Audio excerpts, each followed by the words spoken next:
So next wine up is our Whiskey to Flatlander. So we've done the Whiskey to wines. They've been, primarily Chambourcin and Petit Syrah and Cabernet Sauvignon. And those have been our blend for a while now for the Whiskey to wines. But as always, variety is the spice of life. So we wanted to change it up a little bit. So how we make our Flatlander is we get juice of Cabernet and Zinfandel, and we ferment that juice, and then we age it, and then we splash a little Chambourcin on top of it, and then we bottle it. And so we've taken that and we put it into whiskey barrels. This one primarily, like I said, Zinfandel and Cabernet Sauvignon. And we put it into several different distillery barrels, and we let it age for about 6 months or so. And so this one is going to be similar to the Whiskey to wine, but also different. And so why don't you tell us how it's different, Adam? Thanks for throwing me on the bus. You are very welcome.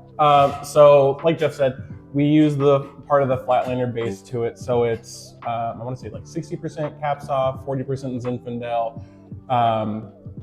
And when you get into the wine, it's a good mash or mix up of the Flatlander and the Whiskey to wine.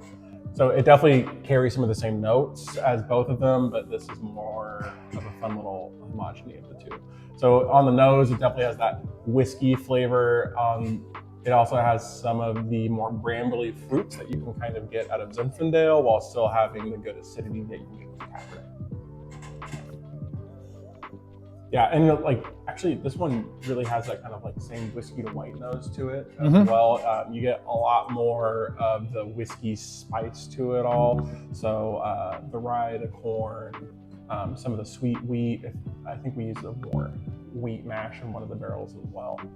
So definitely a good combination of both. Yeah, I really enjoy this. Kind of the same thing we always say with red wines, never go wrong with steak. But if you wanted to change it up a little bit, I bet you a pork loin would be really good. Ooh, pork tenderloin. Yeah. Or a good hanger steak with a hard sear on it. There you go. I'm making myself hungry. I'm getting burgers after this. So yeah, we don't have a Whiskey to wine in this allotment. So we have the Whiskey to Flatlanders kind of replacing it. If you want to stay in your comfort zone there with the Whiskey to wine, we will have that as a selection instead. So you can swap it out if you want, but I would suggest taking a chance on something new here at the Whiskey to Flatlander, because it is different, but still pretty similar, and it's delicious. Yeah, and then definitely on the palate too, it's really good chocolate. You're right. You know what? And this is crazy to say to some people, but if you love Nippy Nut House fudge, or you just love fudge in general, the Whiskey to wines and fudge have always been so good together. So if you're feeling a little hedonistic, you know what?